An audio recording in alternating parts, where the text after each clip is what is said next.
So, a very good evening to everyone. So, first of all, I would like to say thank you to Bhupinder for inviting me for this faculty development program. Uh, so today we'll be discussing on visit payments. Okay, what are the various design fundamentals? So, if you have any queries, you can stop me. You can ask any questions in between, or you can, type your questions in the chat box. After the presentation, I'll try to clarify your doubts. And even after the presentation, if you want to contact me, you can contact me at my email address and the official phone number. So coming to the main point that today we'll be discussing on to design payments, right? To design the cement concrete payments or the rigid payments. So the first question is that what are the various design parameters? That means what we have to design. Let's say I'm a new bird. Somebody asked me to design the payment, then there will be many things that will be popping up in my mind. So, like, so there are basically four design parameters. So one is the geometric design. Geometric design, let's say if I want to construct one payment connecting one X city to Y city. So what should be the total length, right? What should be the gradient? What should be the width of the payment? How many number of intersections will be there? And the other road furniture like bus stand and every other facilities we need to design it, right? So these are falling under the head of geometric design. Then the thickness. So we will be having many different layers in the concrete payments, right? So depending upon the application, depending upon the area, if it's a rural road or it's a national highway or state highway. So depending upon the importance of the road, we could have different layers of the concrete payment that we'll be discussing it today. So the thing is that what should be the different thickness for different layers of the pavement? We should know it, right? Then obviously the joints. Joints are one of the important thing that need to be designed separately. If you are not able to design the joint effectively, normally what happens, what I have seen, the pavement design mostly it includes joint design also to a little extent. However, if you see in India, most of the roads just after the construction, or in fact before the construction, let's say in the curing stage only, they are getting failed because of the poor uh, design of the joints. Okay. Then obviously we need to design the material. So we need to design the material for top layer, we need to design the material for subgrade or the other unbound layers as well. So if you see, basically the geometric design and the thickness designs plays an important role and it could affect the project economic significantly. Whereas the joint and materials, they are mostly affecting the payment performance. Okay. So so you see that if the payment has been designed accurately, however, the joints are not designed or the materials has not been designed effectively, then it could lead to the reduction in the service life of the payment, and you might need the frequent rehabilitation before the service life also. So it will be affecting the performance of the payment. Okay. So in today's lecture, that is for around 1.5 hours, we'll be discussing how to design the thickness of the concrete payment. Will not be covering the other aspects. Okay. So if I talk about the thickness design of the concrete pavement, sorry, I think it's stuck. Yeah, it's okay. So thickness design. So before the thickness design, we should know what are the various layers in case of a concrete pavement. So this is a typical cross section for the pavement to be used for national highways, expressways, uh, our state highways, major district roads. So you'll be seeing embankment is there, subgrade is there. We'll be having two layers of the GSB. Okay, so one is a drainage layer and the other is the separation layer because we need to provide a separation layer also. Else, what will happen? The water. We know the subgrade is the weakest link in our payment. Okay, and we cannot increase the strength properties because it will not be economical. That's why you see as you go to the top, the strength characteristics of the payment increases. Okay, in order to economize the construction. So we need to protect our subgrade and the embankment. So we will be providing one GSB layer, which will be a denser layer, right? And after that, we'll be having one layer of the GSB for the drainage. So whatever the water that is coming from top, it will be passing out from the drainage layer.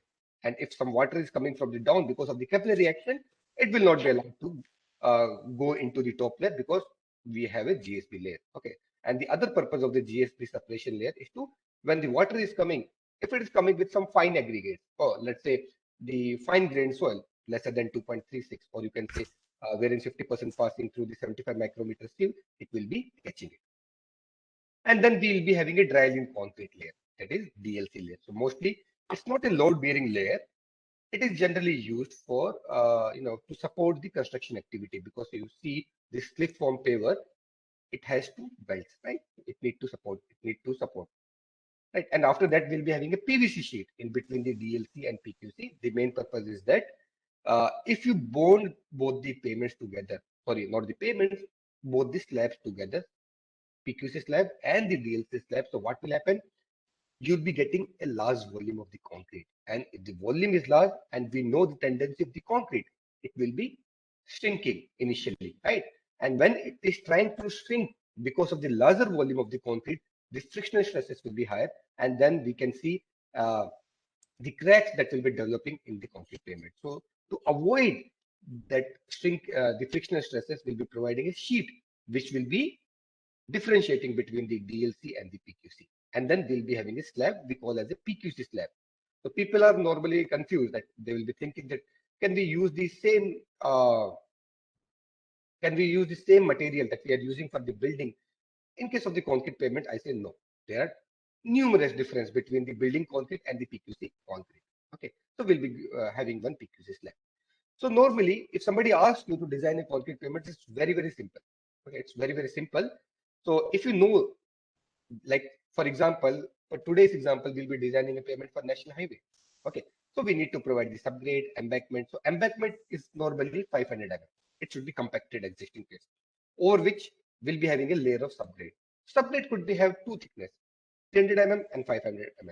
If it's a rural road, we'll be going for 300 mm. Then we have the GSB separation layer.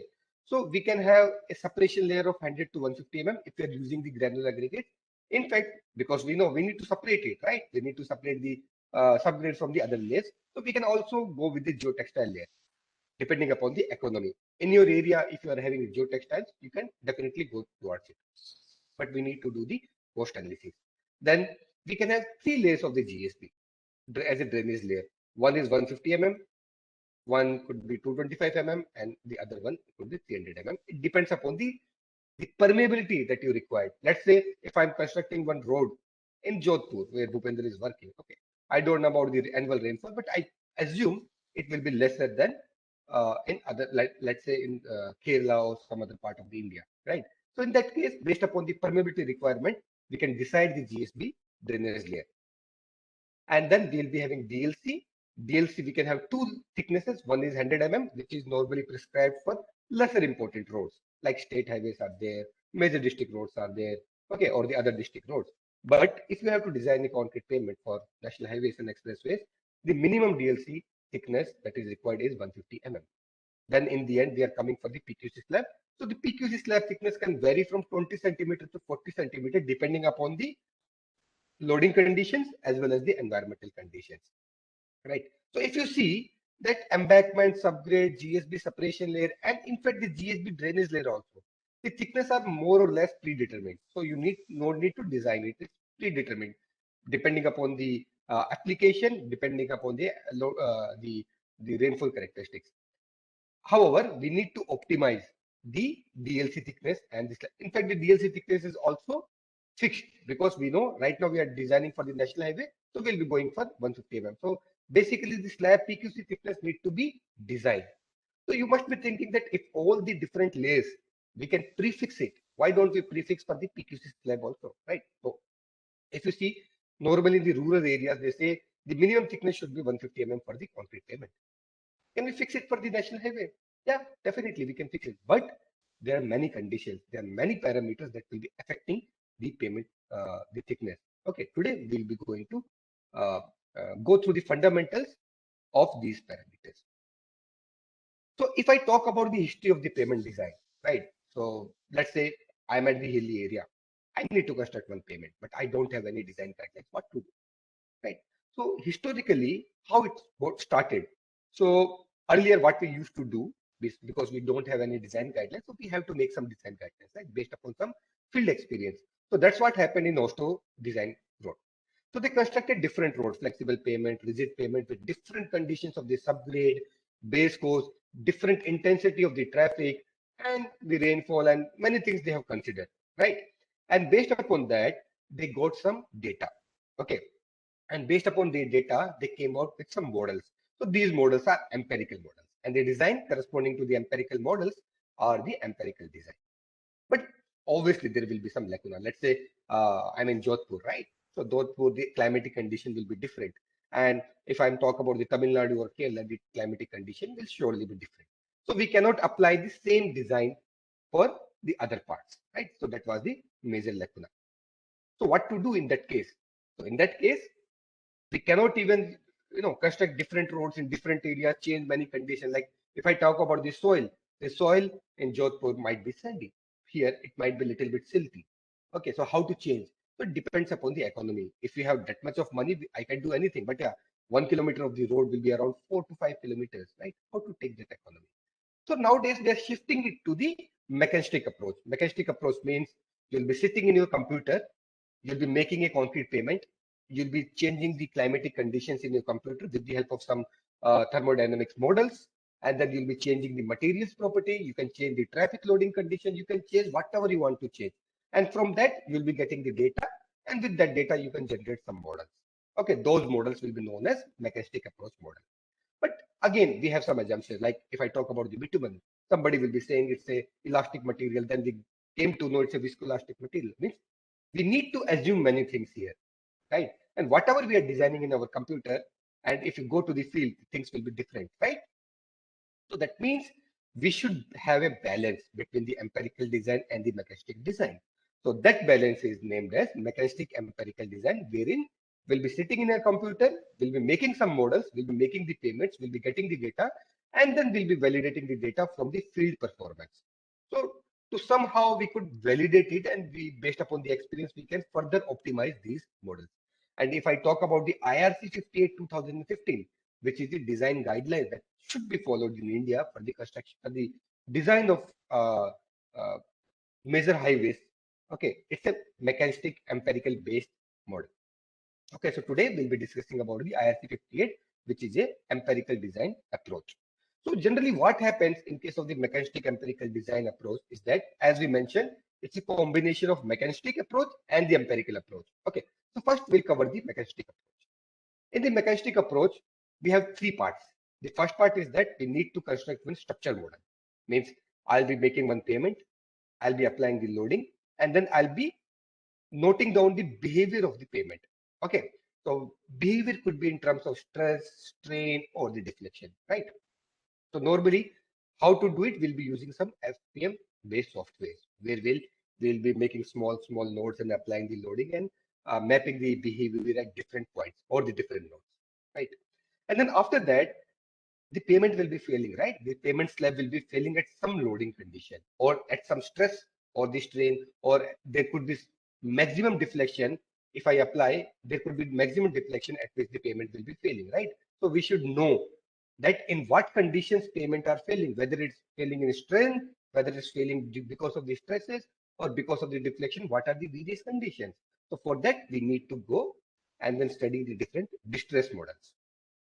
Okay, and mostly we'll be using the empirical equations for the empirical for the distress modeling based upon the field performance. Okay, or based upon the laboratory experiments and validating the those regression model based upon the field experience, and we can use the empirical equations for the distress models. And then obviously when your model is ready, you know where your model is failing, then what to do, calibration of these models. So calibration will be done with the help of the field data. Sorry.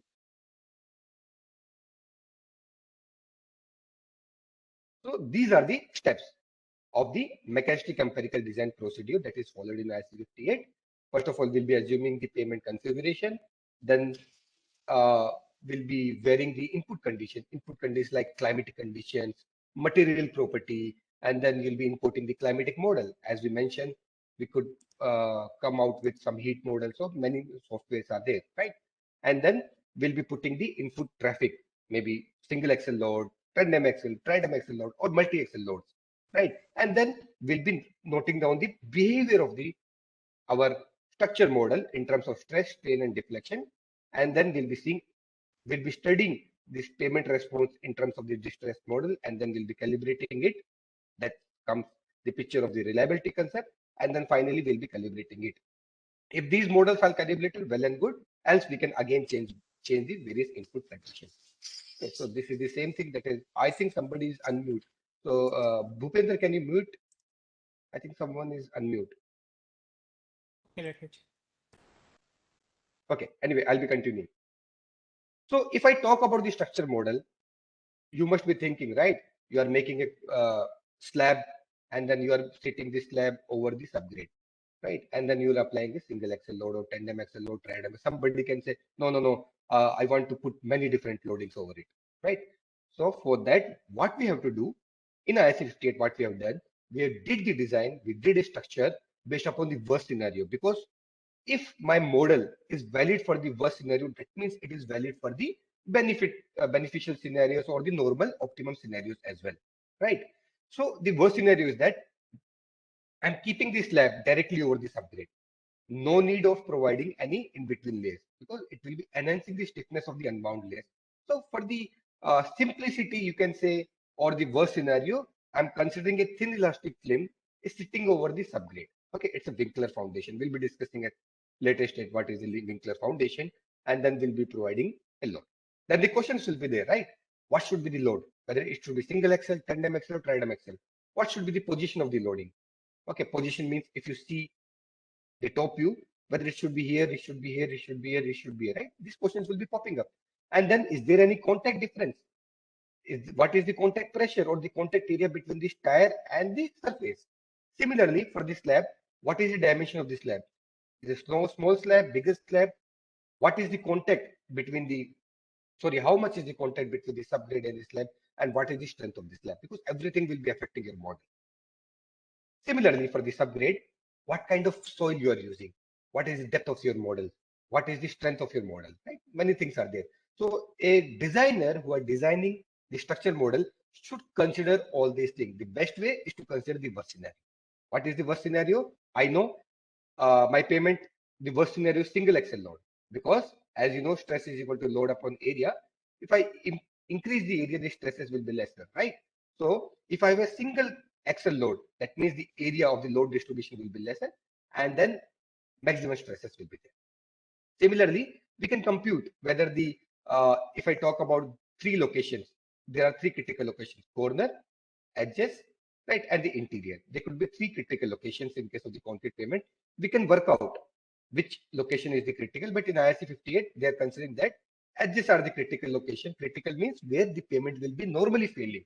So they are considering that the payment is failing at the edges, not directly at the edges, but 150 away from the 150 mm from the edges. Then what is the contact area? So normally if you if you can see my hand, it's like that, right? Tire is like that. So it's little bit elliptical. Okay. So but the simplicity, what we are doing, we are converting this elliptical area into equivalent rectangular area. You can also do equivalent circular area as well. Okay. But in IC 58, they are considering the rectangular tire imprints. Okay. And then if I talk about the slab, so they're considering it's a thin elastic film.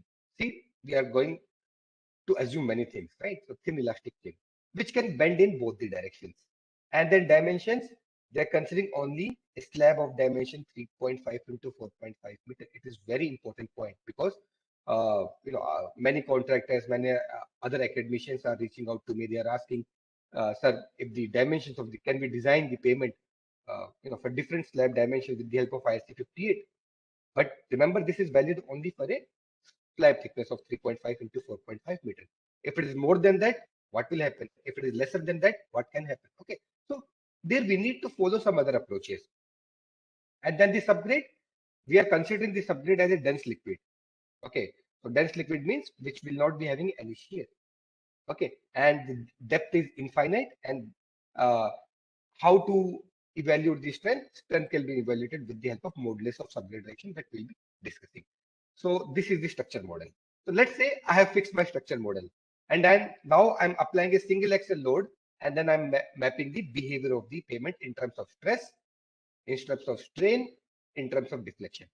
And now I should know the failure condition. So, so normally, okay, before that, we should, okay, how this payment is behaving, because I'm about to discuss about the stress, strain, and deflection. So normally what happens, this is your elastic film, right? It is sitting on the liquid foundation, and liquid foundation can be represented by springs. So why I am using springs here? Because I don't know the strength, right? I don't know the strength of the subgrade. So I need to consider a fundamental property. So the fundamental property of a spring is a constant, that is demarked as K. Okay, so if I'm placing a thin elastic film over the subgrade, that is a liquid film, which is nothing but the combination of different springs. When I apply the loading, because it's a thin elastic film, it will be deflecting. And then the springs will be resisting it. And so they will be providing an equal and opposite reaction. If I remove the loading, again, my thin elastic film will be coming to its original position. So what we can say, we can assume Westergaard, who was the first person who analyzed these kind of the structure models, then we assume that this deflection is directly proportional to your upward pressure. And if you remove this proportionately sign, we can have a constant and we can represent this constant as K. That K is nothing but the spring constant. So now, whatever type of the soil you are considering, this K will be different for different type of the soil, and it's a fundamental property. Okay. So how to evaluate this K? I assume that all of our academicians here, faculty members, they know the CBR value, right? So normally we perform a plate load test to evaluate the K value of the subplate, where we apply the loading from these circular plates, and we will be mapping the deflection. But it's very troublesome to conduct that experiment and not even economical. So we have a relation between the CBR value and the K value. If you see, it's a linear relation. If the CBR subgrade increases, the K value also increases linearly. Okay, so this table is given in ISC 58 2015. So then the question is that up to what point this slab is bending? Because if you consider our assumption, the assumption was infinite length, right? So up to what point the slab is bending? So this point is very much important because we know payment, one of the important parameters is temperature, or you say when the loading is there, payment will be deflecting, right? Up to what point is it deflecting? So this we can denote by the term radius of relative stiffness. So as we mentioned that in IRC 58, we are considering rectangular tire imprint, but here we are in the Westergaard analysis case, we were considering circular tire imprint. Okay, there is no much difference. Okay, in fact, the if you see the stresses value, both will be almost similar.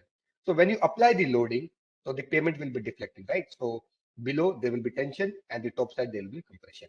So the distance between the center of the loading, this is your tire. Okay, this distance between the center of the loading, from the center of the loading to the point of contraflexure where the sign is changes, is known as radius of relative stiffness, which we denoted by L.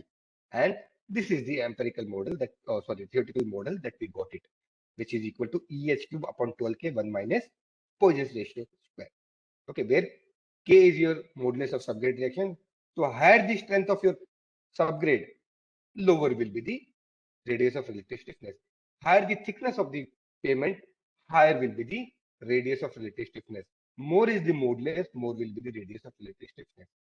But what is the significance? Why we are considering the value of L? Because if you go to US, they have 51 societies, okay, departments. So they have this thumb rule. Because as we mentioned, payment will be curling during the daytime and nighttime, right? And if it is curling, we should know this point up to what location it will be curling.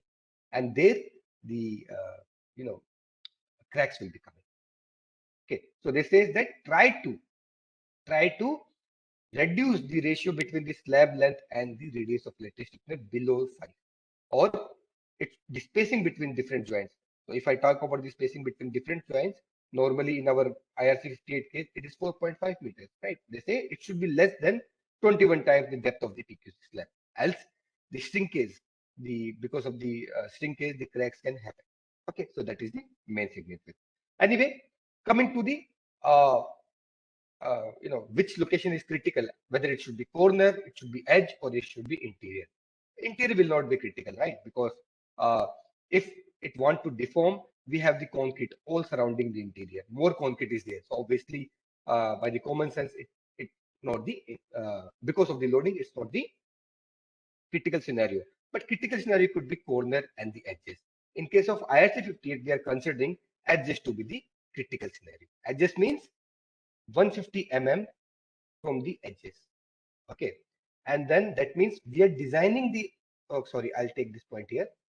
I'm designing for this point. Okay, edges at the midway. So if you see, this is a slab of 3.5 meter into 4.5 meter.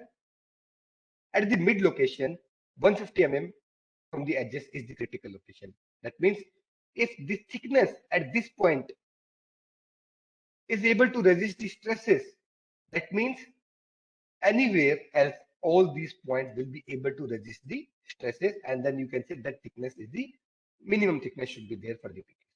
But there is a other school of thought which consider that the corners should be the critical location, because if I talk about the edges, you see it is free from one end, right? But corners are free from both the ends. So obviously, when you apply the loading, the bending chances will be higher, right? But it's not like that, because this is a picture. I took this picture in front of my house.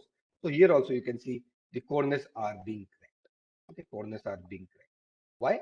Because of the deflection. So remember, corners are critical when we are considering the deflection between because of the loading, and when we are considering the stresses, then the edges, like this is, let's say this is 3.5 and this is your 4.5 and this is the mid location. So the edges are the critical location when you are considering stresses, but when you are considering deflection, then the corners are the critical locations. So that's how I believe, I assume that now you are a little bit familiar with the structure model, right? So in the structure model, again, I'll repeat, it's a thin elastic film sitting over the subgrade, and subgrade is nothing but the combination of different springs. And the stiffness of this subgrade, or precisely speaking, the springs, could be denoted by the value of K, right? Now, when you apply the loading, let's say you are applying a wheel load, right? And then there will be some deflection. Okay, so when the payment will be failing, what are the various distresses that payment can have? Obviously, you must be knowing about the fatigue. Fatigue is, let's say, this is my payment, this is my phone, this is a wheel load. So when I apply, let's say, when I apply the load, the stresses will be there in the payment, right?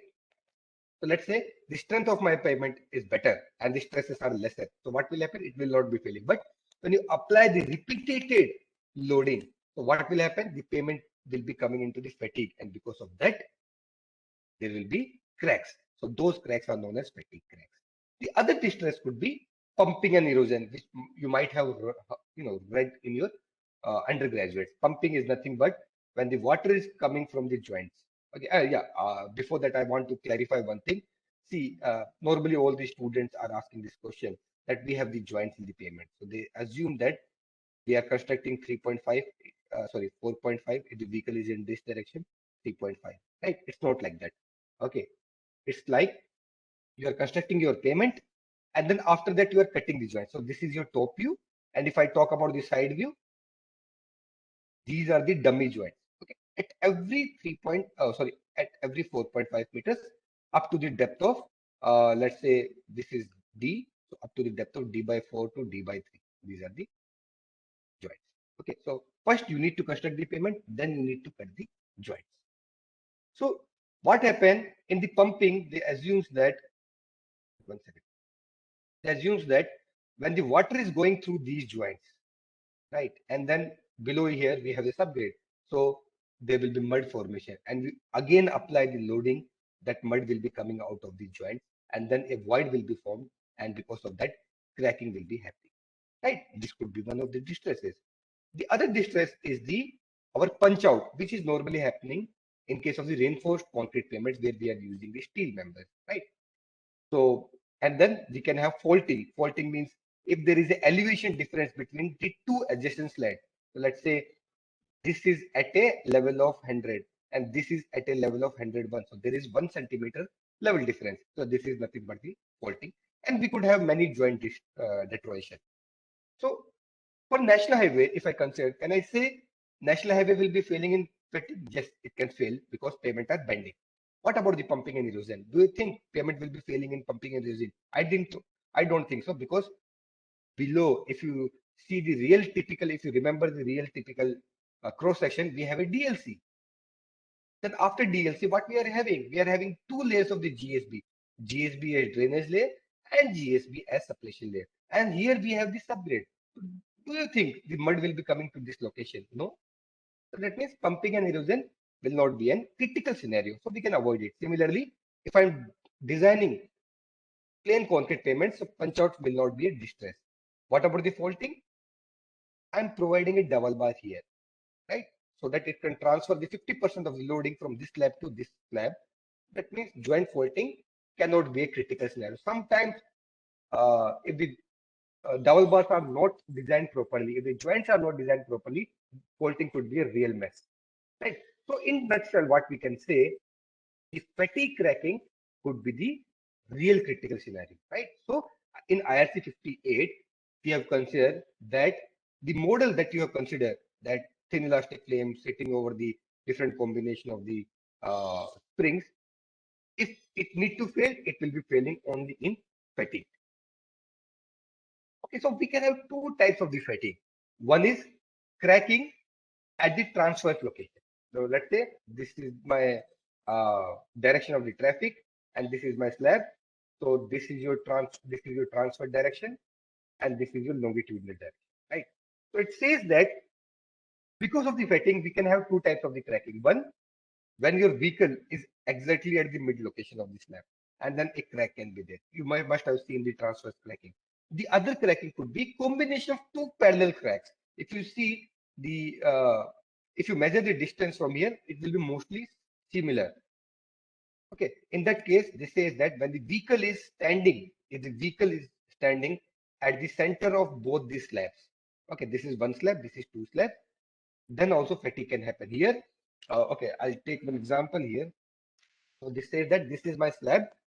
In one case, the slab is bending like this, right? And then because this is also fatigue, and then in the other case, the slab is bending like in the longitudinal direction. So when okay, I'll make it in longitudinal direction. So you see one sees is there. So that means two cracks can be there. And if it is bending in this direction, what you can see, one crack here. So this is your transverse cracking. This is your longitudinal, two longitudinal crackings, right? So now the question is that what do you think? Which is critical one? Which is the most critical one? Transverse cracking or the longitudinal cracking? Which should be the critical? Because remember, we're designing a guideline for the worst scenario. If my design guidelines is satisfying the norms in the worst scenario, that means it will be satisfying all the normal scenarios. So the answer is that if you see, we are providing a double bar, right? We are providing a double bar at this location. So that means if I'm considering the same single axle load, so normally the legal single axle load in India, I'll say it's 100 kilonewton. Now recently it has been upgraded. So here the entire 100 kilonewton load is being dissipated to the pavement from the same contact area, pi r square. Okay, if I say pi r square. But here, what will happen? 50% of the load is being transferred to the adjacent slab. So only 50 kilonewton loading is only here. So I can say the transverse cracking is the critical scenario. That means my failure pattern should be critically in the transverse direction. So you can see the diagram here, sorry, the pictures here. If you see that some transverse cracking are happening, that is, it's a pure fatigue failure because of the loading or any other thing also. But what we have recently found that we went to a site and we found that two parallel lines were there. Okay. And then there were the longitudinal cracks. So we thought why it is so. Because we know our critical scenario is transverse cracking. Why it is happening in the longitudinal? We did some dig up. We took some cores and we found that we took the cores from the joints as well. And we found that the double bars were not working properly. So if the double bars are not working properly, that I have seen near the Jaipur. Okay, so I was going to meet my brother. He's residing in Jaipur. I found that a road was completely having diagonal cracking. So it will start from one slab and then it will propagate. So it's better to directly address it at the initial stage, else it will be propagating through all these slabs. Okay, so because of the poor design of the double bars or during the construction, poor placement of the double bars, it can happen. But yeah, in the nutshell, you have to remember that fatigue cracking, that means the transverse fatigue cracking, is the critical scenario. There are some other questions also, like fatigue. How to ensure that our design concrete payment does not show fatigue related cracking? If somebody says, I'm a very good designer, I'll be designing such a payment which will not be having any transverse fatigue crack. How can we ensure that? Definitely, you can ensure that because it depends upon the total number of load repetitions. So similarly, I'll take this example. This is my payment, and then I'm applying the loading. Okay, so this is fatigue, as you remember, right? So it depends on the number of repetitions of this loading to the allowable repetitions this payment can have. If my allowable repetitions is higher than the expected repetitions, that means my payment will not be failing anytime soon. But if the expected repetitions of the payment is more than the allowable repetitions, then in that case, my payment will be definitely failing. So we are designing our payment for 30 years, and we should ensure that whatever the number of expected repetitions will be there, the payment should sustain that. And then payment should always be failing after 30 years. Okay, so that means the design after the design life. But normally what we have seen, if the payment has been constructed well, designed well, it can sustain for more than 50 or 60 years. In fact, the first road was constructed in 1891 in US. I'm talking about the years. Before that, there were many other concrete payments as well. Okay, so it was constructed in 1891. Still now it is still in working. Okay, so that means payment can be concrete payment can be there for more than 100 years also. But yeah, when to say our payment has been paid, because one crack can always come, right? You cannot say my payment has not been designed well. So when the 10% of the slab area is cracked, then you can say because of the fatigue, then you can say your payment has been failed. It has achieved its design line. Now there are other questions also, like you'll be seeing that this person is saying expected road repetition. My vehicle will be going from here. My vehicle will also be going from here. My vehicle will be going from here, right? You'll be saying. And normally the width of the payment is 3.5 meter, one slab. And then the width of the vehicle, okay, you see is 2.44 meter as per the standard vehicle. So sometimes two vehicles will be going. One vehicle will be here. Let's say if I'm talking about the truck, other vehicle could here be also. So here also you can have more loading. So don't you think the crack should be coming here? So we did some analysis. We found that the edges are the most critical one only. And because when you're placing your vehicle here also, then also there will be some fatigue damage at this location. So we need to consider it. So we need to consider lateral distribution that we'll be discussing in the subsequent slides. Okay, now the question is, we have up to now we have learned that when you apply the loading, the payment will be bending. And when the payment is bending, you will be having your transverse fatigue cracking. So the question is that does fatigue happen only due to the loading? No, I don't think so. Right? Because bending can happen without the presence of the loading. That is because of the temperature, because of the water, because of the environment.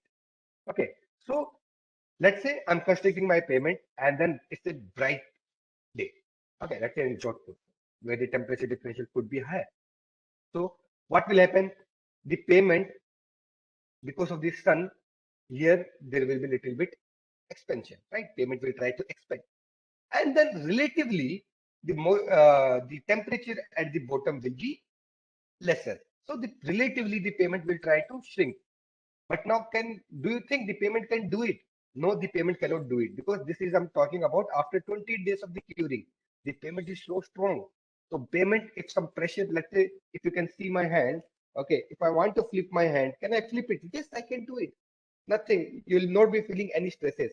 But if I want to flip beyond this location, I'll be feeling stresses at my joints or the shoulders, right? Similarly, if there is some resistance, then only stresses will be coming. I can take one more example. Let's say I have an iron rod and I heat it up. So what will happen? It will expand, right? So that means there will be strain, but there will be no stresses. But if I construct two walls here, and then if I heat it up, what happens? There will not be any strain, but there will be stresses. Similarly, in case of because of the temperature differential, the payment wall to expand, but it cannot expand. Who will resist it? The payment itself will resist it, and then there will be some compressive stresses. Similarly, the payment want to expand, but it is not allowed to expand, so there will be compression, and alternately there will be tensile stresses. That means you see, okay, so this concept should be clear first. Like if I'm pulling this material, there will be tensile stresses, right? This is the tensile stresses. If I'm compressing it, it's a compressive stresses. But if I'm bending it, here you can see these are the tensile stresses and these are the compressive stresses. That means if both the stresses are coming, that is because of the bending, that is fatigue, right? So that means the fatigue is coming here.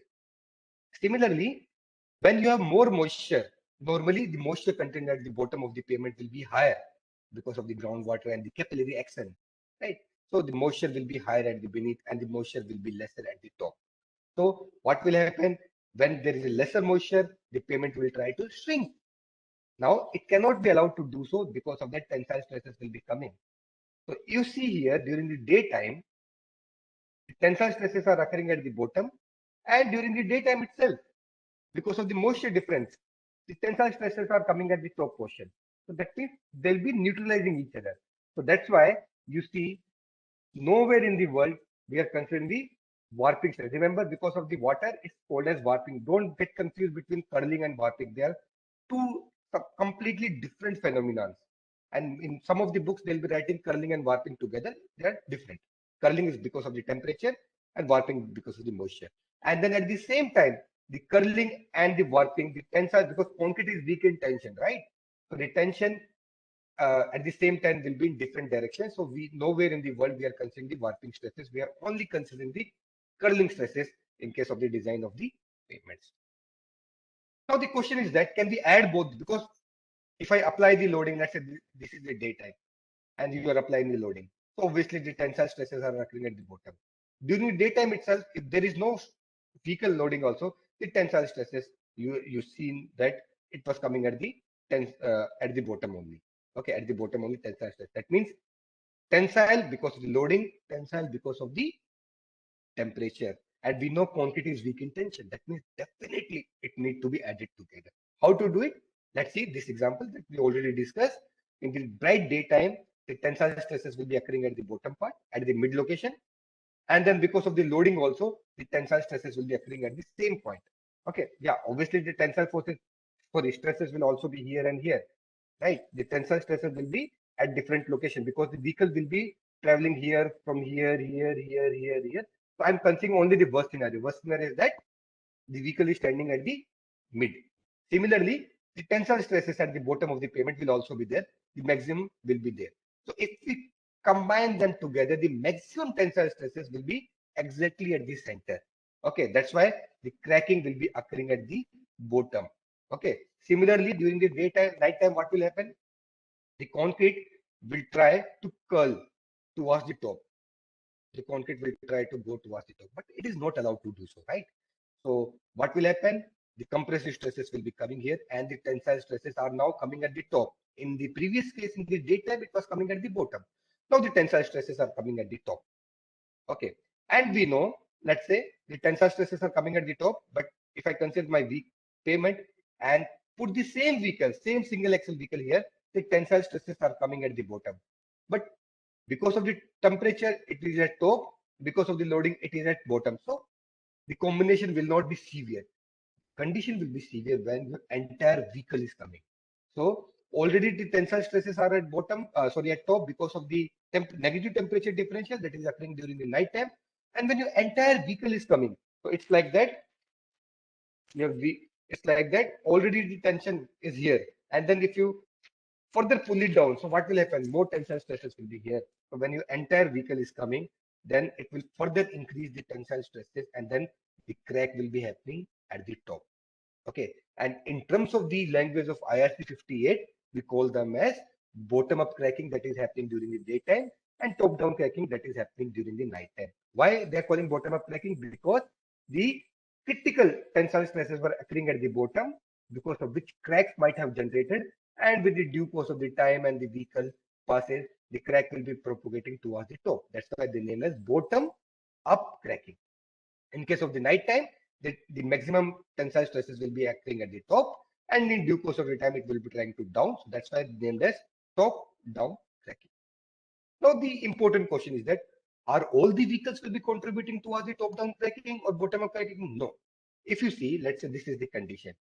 Here on the single axle, okay, before that, I think this need to be clarified. Oh, sorry for this. This is your single axle vehicle, right? Means we are assuming that whatever the load here, 1/3 load will be going in the rear, in the front side, and 2/3 of the load will be going in the rear axle, right? That means rear axle is the worst scenario, so we are considering only the rear.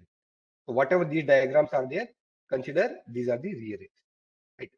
So this is your single axle, this is your tandem axle, and this is your tridem axle.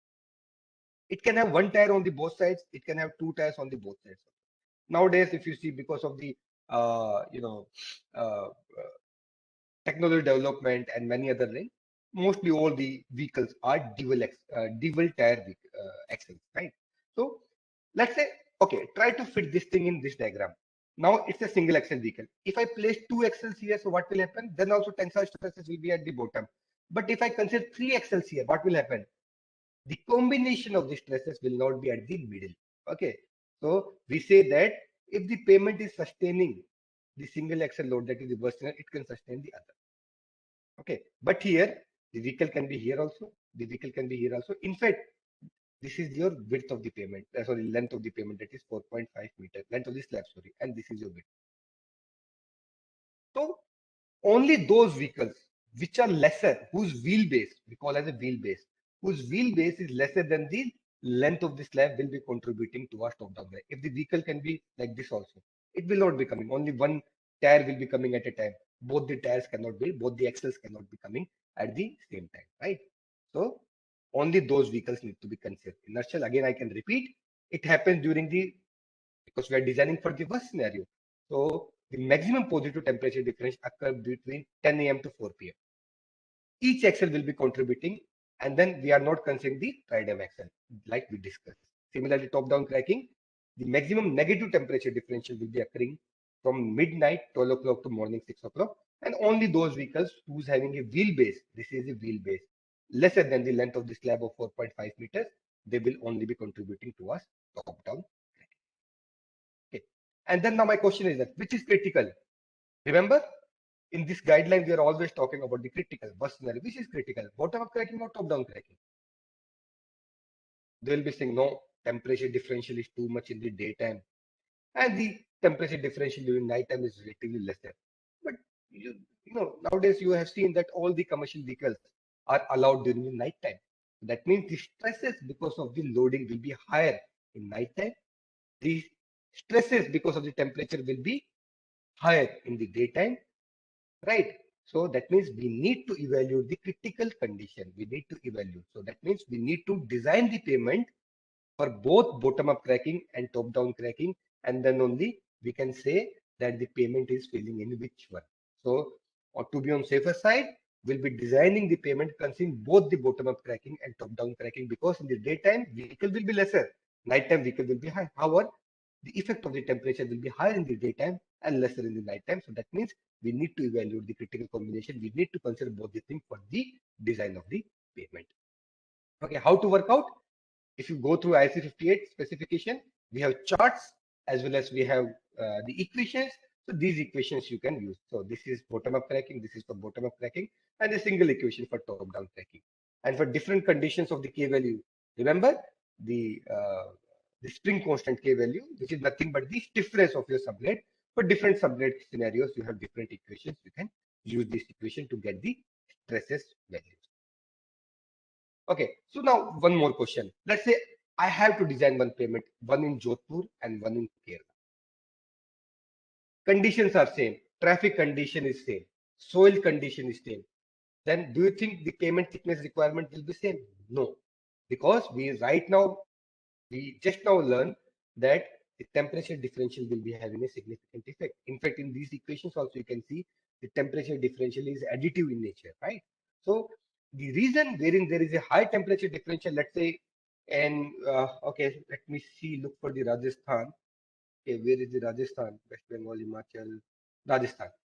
At the same temperature, let's say, as the same payment thickness, it's 14.3. If I talk about the Tamil Nadu, it's 20.3. Means temperature differential is higher in Tamil Nadu. It means the stresses would be higher. The thickness could be even higher. Okay. So it should not be that the one model that has been prescribed for one location should be there in other locations. So in India, we are considering both the stresses. because of loading, because of the temperature. But outside, you see like US PCA guidelines, okay, they are not considering the effect of the warping or the curling. They are just considering that, because in a single day, 1,000 vehicles will be coming, 6,000 vehicles will be coming, many repetitions will be there. But temperature differential is occurring only one time that repetition is there. So why to consider it? Why to make the complications, right? So they are considering only the curling because of the temperature, the bending because of the loading, not because of the curling. But in India, it's a big country. We have different conditions, and economy plays an important role. So we should be accurate. So that's why we are considering both the curling as well as the loading stresses. I hope this is clear. Okay, so there are some other concepts like permanent curling. Permanent curling means, let's say my concrete is still green in state. Okay, because of the wind, because of the temperature, because during the construction state, I'm not talking about the after curing, 0 hours during the construction. So water will be evaporated. I'm not talking about the shrinkage as well. I'm talking about when the concrete is still fresh in state. So because of the loss of the moisture, the top surface will be shrinking, the below portion will be relatively expanding. So there will be permanent curling in the pavement. And now this is very important because I know in the daytime, my payment will try to go downside, right? But this is after 28 days of curing, okay? And then already my payment is already curled up slightly in the top side, okay? Okay, so that means it is advantageous to me during the daytime, right? And then if I talk about the night time, my payment is already curled up and now it's trying to curl more. So that means it is not advantageous. So this makes it different. So we need to consider this thing. So we can do it easily. Okay, but remember we need to consider the worst scenario. So the advantageous effect of permanent curling will not be considering. But the worst effect will be considered. How? You just add 5 degrees Celsius in the temperature ranges that we have discussed it here. For the daytime, just add 5, don't subtract 5 degrees Celsius, but the night time, and normally the negative temperature differential is equal to daytime temperature differential divided by 2, just add 5 degrees Celsius because our payment is already curled up.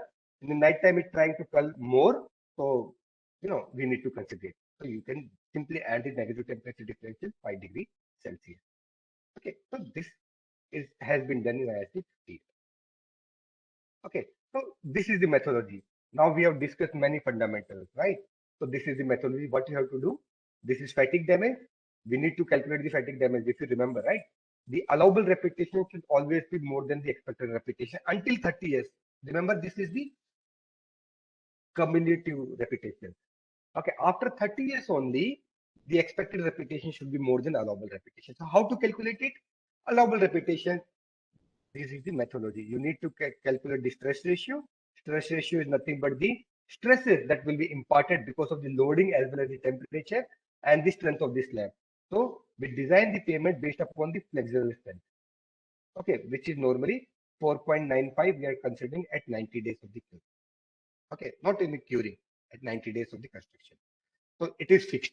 And then the stresses value, you can get it through the equations that we have just discussed. You'll be getting the stress ratio, and corresponding to the stress ratio, you'll be getting the values for the allowable repetition, right? So you do this exercise for the daytime as well as the nighttime, cumulate everything together, and it should be less than 1. If it is less than 1, the fatigue damage, you can say my payment will be sustaining for 30 years. If not, you have two things: either increase the thickness of the payment or increase the strength of the payment. Okay, so normally we increases the thickness of the payment. So now the allowable repetition concept is clear. What will happen with the expected repetition? Okay, how to calculate it? So that for that we need to do a survey. We need to go to the site. We need to count the number of vehicles. Right? We need to count the number of vehicles. We need to see how many vehicles will be coming in the daytime, how many vehicles will be coming in the night time, and then based upon that, we need to decide it. The process is very simple. So, right, let's say the number of vehicles in one day is this much, or let's say, and then how many vehicles will be in 365 days, multiply 365, how many vehicles will be in 30 years, you use this formula, and then you will be getting the number of vehicles. But remember, as we discussed, the bottom-up cracking we discussed, right? So in case of the bottom-up cracking, every vehicle, if it every vehicle, every axle will be contributing, right? So we need to consider how many axles will be coming. So you can just stop the vehicles, you can count how many axles are there in every vehicle, or if you don't have the data, you can consider a value, constant value of 2.35. So just multiply C, that is the number of vehicles in 30 years, into 2.35, you'll be getting the total expected repetition in 30 years. It's very simple, right? But now the main thing, we have to distribute this vehicle during the daytime and nighttime. Remember, the critical scenario is 10 to 4 o'clock in the daytime and 12 to 6 o'clock. So now we have to distribute the number of repetitions in the daytime and the nighttime, because daytime it's bottom up tracking, nighttime it is a top down tracking. It is very simple. Either do the survey. If you don't have the survey data, you can assume some values. Let's say 50% will be coming in the daytime, 50% will be coming in the nighttime. But here 10 to 4, that is 6 hours, right? And 12 to 6 in the morning, that is 6 hours. And then day will be of 24 hours. So we are considering that 50% is coming in the daytime, 50% is coming in nighttime. That is 12 hours, right? Again, you can reduce it by 50%. You can say out of the total vehicles that are coming in 12 hours, 50% will be coming in the 6 hours window to be on the safer side. But I suggest you do a complete traffic survey and then get those data, because a small deviation could have an effect. Now, we should not be considering all the vehicles. Why? Because if you remember, we discussed about the lateral distribution. Not all the vehicles. See, we are designing only the edges. That is 150 mm away from the edges we are designing. So all the vehicles will not be traveling on the edges, right? If you see national highways, the vehicle will be trying to be here. And then it will be protected. We are just considering from the outside these edges. So we can say that if you're designing for all the vehicles, it will not be economical. The required thickness will be this much. So you can consider 20%, 25% of the total traffic. If it is a two-lane, two-way. But if it is a four-lane, two-way, you consider this, the lane in which more traffic is there.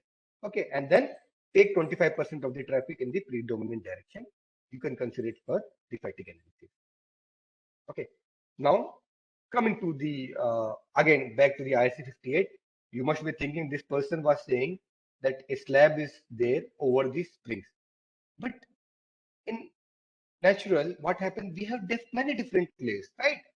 It's PQC is obviously there. Here also we have PQC. Here this is subgrade. Here we have subgrade and embankment. We have subgrade, in fact, embankment and DLC, two layers of the GSB. So we are making a structure model for this, and then we are designing the payment for this. How it can be possible? It's simple. What we have to do, we know when you apply the loading, this will be deflecting, and then the resistance will be there, right? And then we say the strength of the subgrade could be represented by the spring constant K.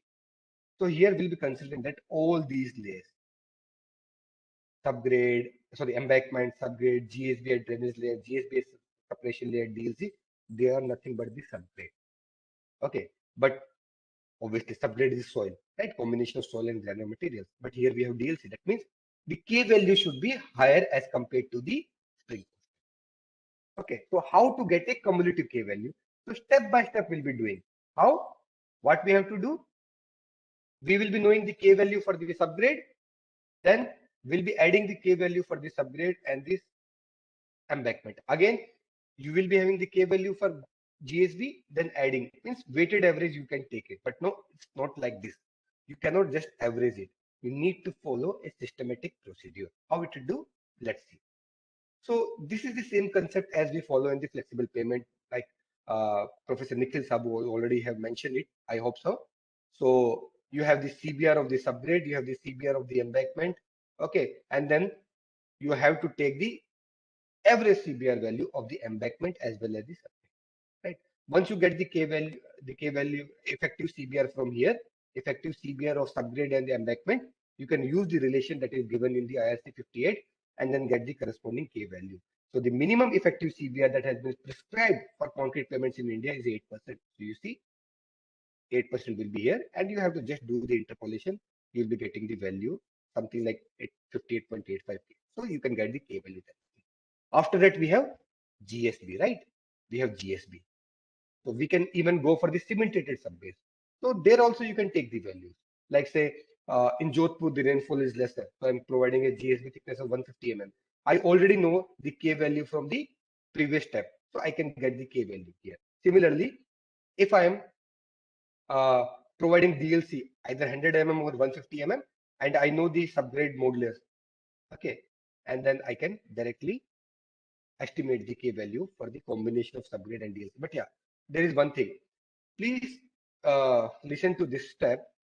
Normally, what we think, if we provide the GSB, okay, 100 mm, somebody will be providing 150 mm, and somebody will be providing 300 mm. Do you think the K value should be more? Yes, it will be more. But if you are providing a DLC, in that case, whatever thickness of the subgrade layer you are providing, there will be no effect on the K value, because you see this table, this is K value of subgrade only, and then the corresponding to the DLC thickness. So because GSB we are providing only as a drainage layer, it's not a load bearing layer.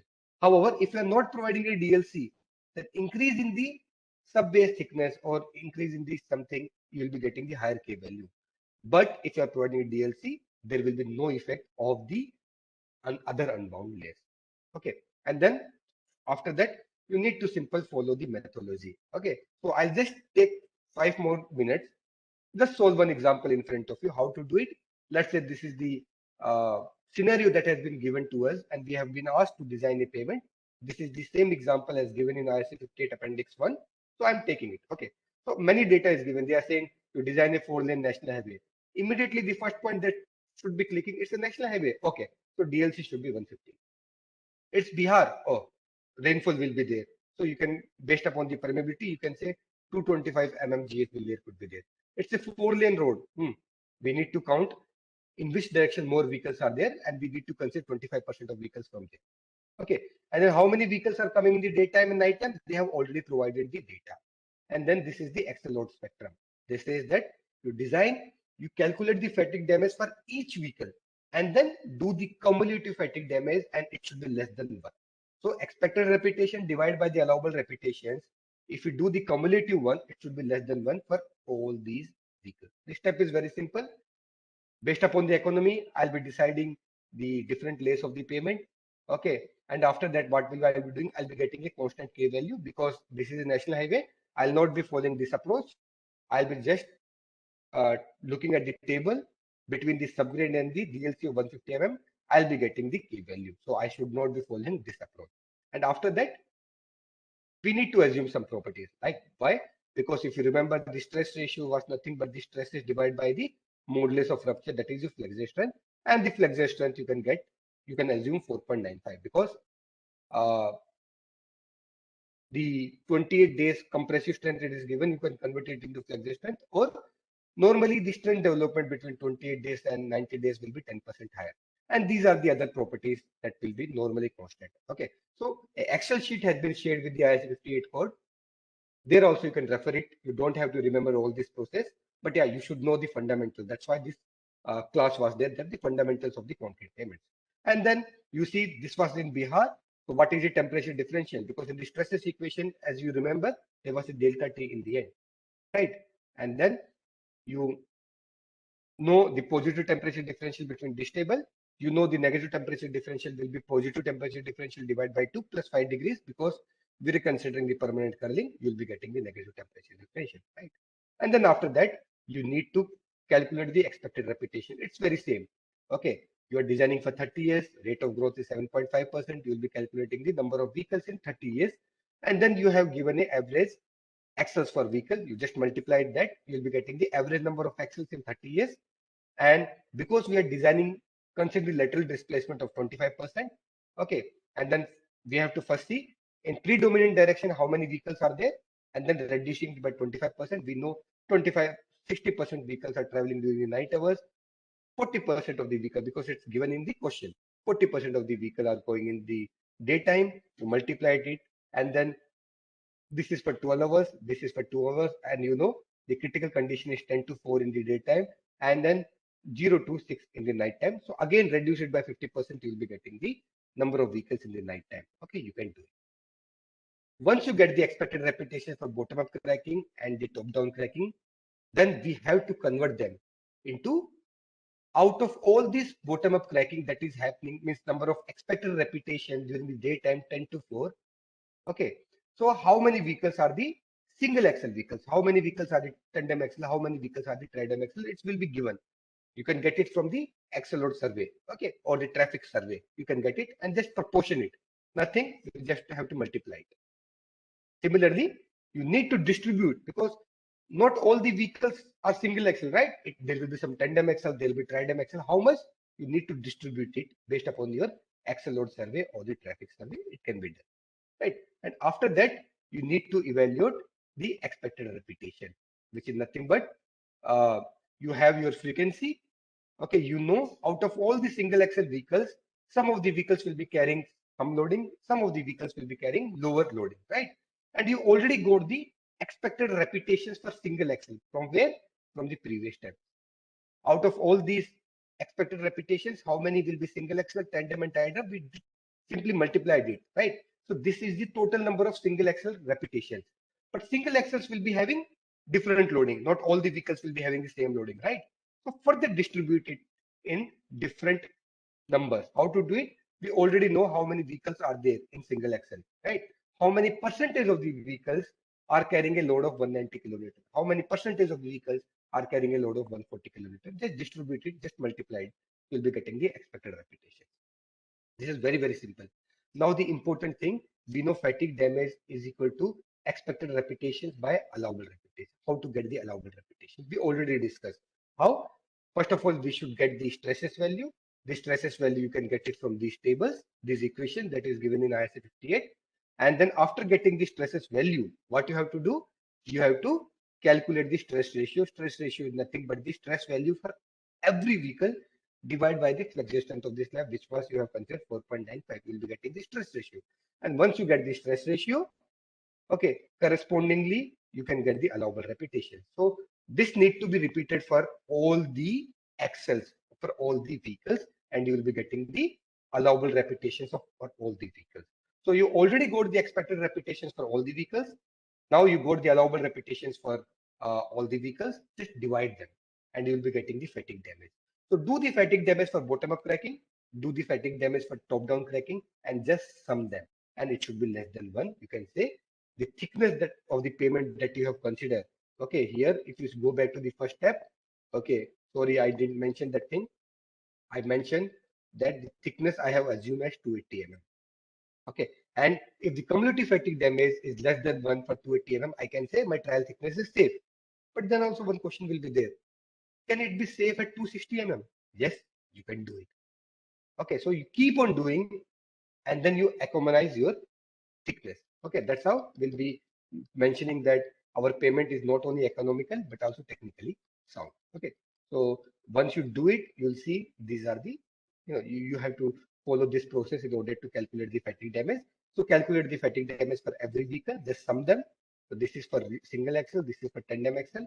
Similarly, you do it for night times, and if you remember, we consider that when the vehicle, the entire vehicle is standing, whether it's single axle, tandem axle, or tridem axle, it will be causing the fatigue damage. So you calculate the fatigue damage during the night hours, sum them up, and then sum the fatigue damage because of daytime and because of night time. So I tried with a thickness of 28 centimeters, right? So my fatigue damage was coming out to be 1.731, which is more than 1. So I can say now my payment is not sufficient. The thickness is not sufficient. So I'll increase the thickness by 1 centimeter, 29 centimeter. Again, I repeat all the processes. I'll see the fatigue damage reduced to 0.527, which is less than 1. I can say this is the safe thickness. Okay. But yeah, my one suggestion, increase the thickness by 1 centimeter, because you see, after making the thickness, we provide some scratches over the pavement that we call as a surface texturing. We assume, we expect that the surface texturing that is we are providing for having good friction, else if you apply the brakes, skidding or slipping will be there. For that, we are providing some grooves to reduce the surface area between the tires and the pavement.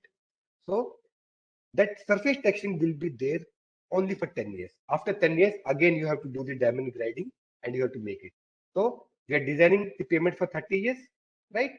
After 10 years, you have to do 1 mm of surface texturing. So the thickness will be reducing, right? So that means 3 mm need to be provided extra. But if you talk to any contractor asking them, bhai, can you increase it by 3 mm? It will not be sufficient, right? So we'll be increasing the thickness by 1 centimeter. There could be other distresses also. So you can say 30 centimeter is the safe thickness. Okay, so you can do it for different conditions.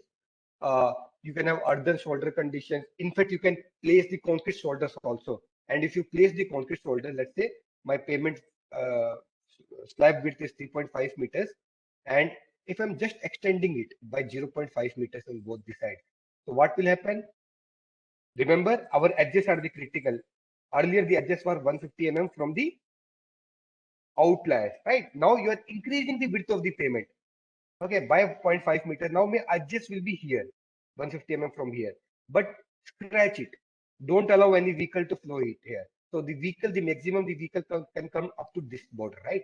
So that means edges are far away from your vehicle. That means we can reduce the pavement thickness. Okay.